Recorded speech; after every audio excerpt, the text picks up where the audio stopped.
Hello po guys. Grabe pong nangyari sa Taiwan. Earthquake 7.7 magnitude po. Diyos ko naman po ang mga tao. Ano kayang mga nangyari sa kanila?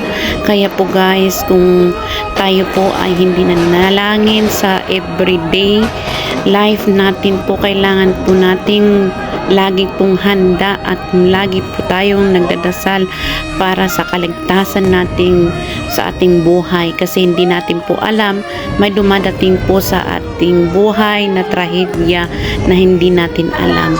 Ang Diyos po ay malapit na po sa ating buhay, kaya lagi po na tayong handa. So guys, kung tingnan natin yung mga trahedya, yung mga nangyari ngayon, ano kaya ang mga nangyari sa mga tao. So every day of